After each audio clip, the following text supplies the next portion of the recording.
नमस्कार बच्चों, इस YouTube चैनल पर राजेश सर आपका स्वागत करते हैं। आज अपन प्रैक्टिस टेस्ट पेपर नंबर 5 की बात कर रहे हैं। उसके आंसर की लेकर के आए हैं। क्या उनके आंसर हैं, आपने टैली किए होंगे। कौन कौन से उत्तर आपके सही हैं देखते हैं। पहला जो प्रश्न है इसमें वो है, मृदा जीवांश पदार्थ किस प्रकार मृदा को अम्लीय बनाते हैं।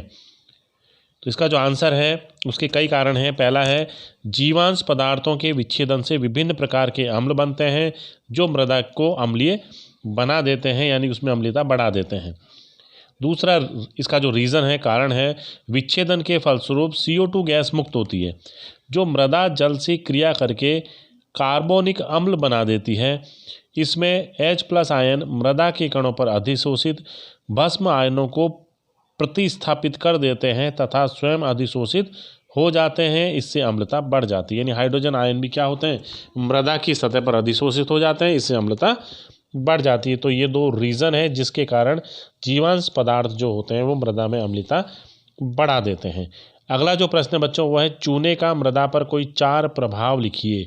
पहला प्रभाव है, चूने द्वारा मृदा कण पर अधिशोषित हाइड्रोजन आयंस की सांद्रता कम होती है। मृदा में अन्य पोषक तत्व जैसे जिंक, कॉपर, मैग्नीज आदि की प्राप्यता बढ़ती है।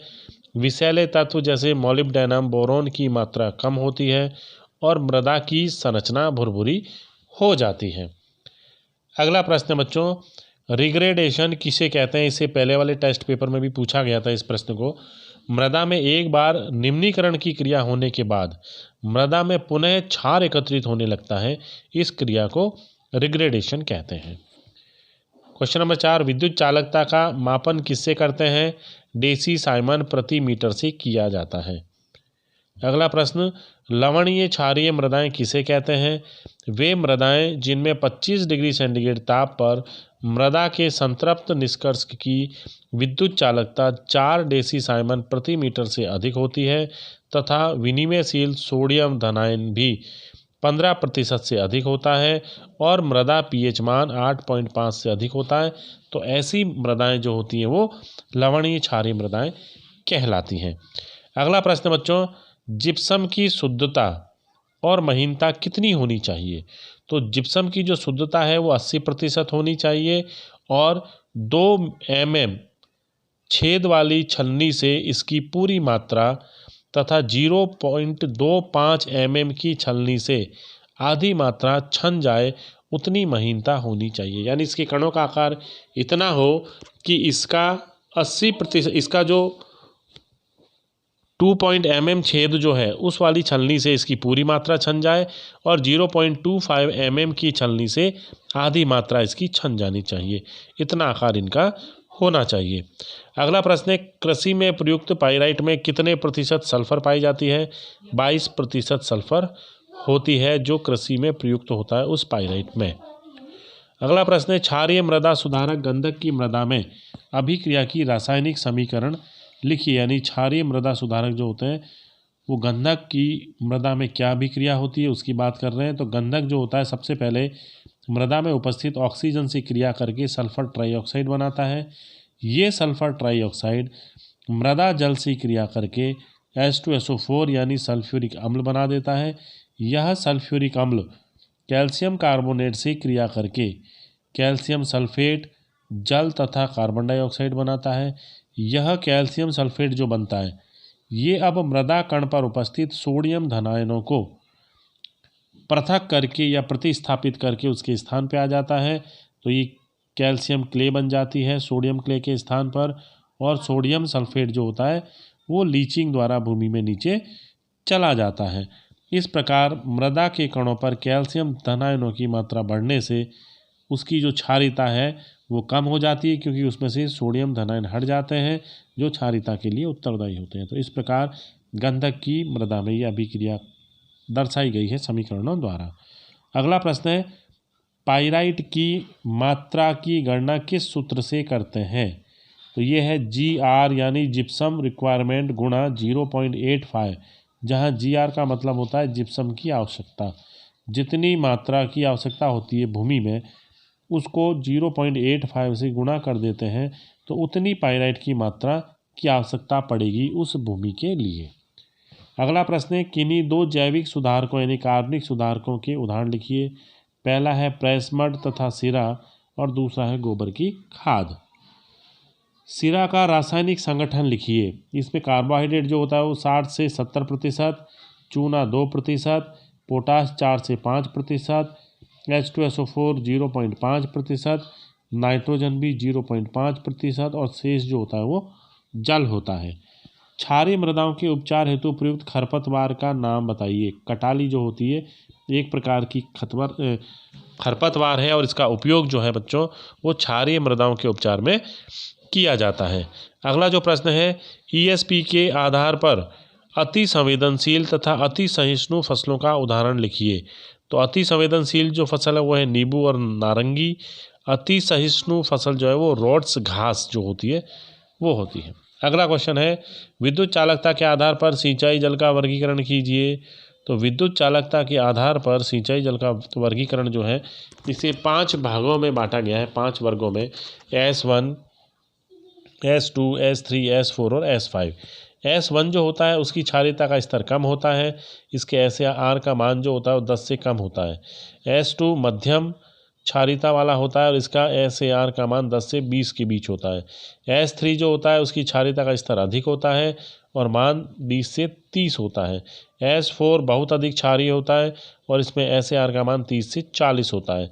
S5 जो होता है वर्ग, उसमें क्षारीयता बहुत अधिक होती है और इसका मान 40 से अधिक होता है। तो ये सिंचाई जल का वर्गीकरण है विद्युत चालकता के आधार पर।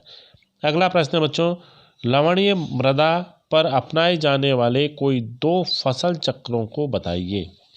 लवणीय मृदा में जो काम में लेते हैं फसल चक्र, वो पहला है ढैंचा, धान और बरसीम। दूसरा है ढैंचा, चुकंदर, मक्का, जौ। अगला है प्रश्न नंबर 16, SAR तथा RAC का सूत्र लिखिए। तो SAR का जो सूत्र होता है, SAR बराबर सोडियम धनायन की मात्रा बटा कैल्शियम और मैग्नीशियम धनायन की मात्रा का अंडर रूट।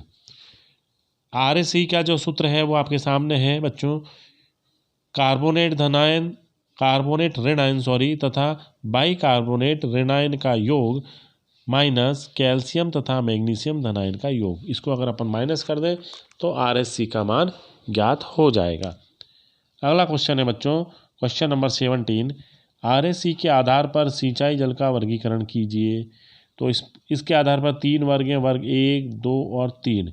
पहला जो वर्ग है उसमें RAC की सीमा जो होती है वो 1.25 से कम होती है और इसका प्रयोग सुरक्षित होता है सिंचाई के लिए।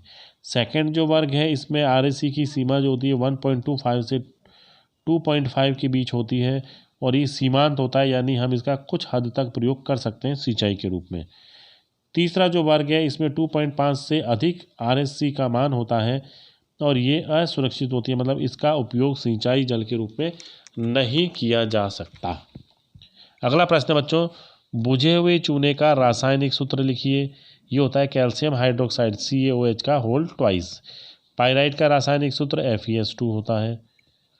अगला प्रश्न बच्चों, प्रश्न नंबर 20, सिंचाई के लिए प्रयुक्त जल का RAC का मान कितना होता है? 1.25 से कम अगर है तो उस जल का प्रयोग हम सिंचाई जल के रूप में कर सकते हैं। सोडियम अधिशोषण अनुपात SAR के आधार पर सिंचाई जल का वर्गीकरण कीजिए। तो इसमें भी 5 वर्ग हैं, S1, S2, S3, S4 और S5। S1 जो है वो मध्यम है। ये क्वेश्चन शायद वापस रिपीट हुआ है बच्चों इसी पेपर में। अच्छा, ये SAR के आधार पर है, वो विद्युत चालकता के आधार पर था।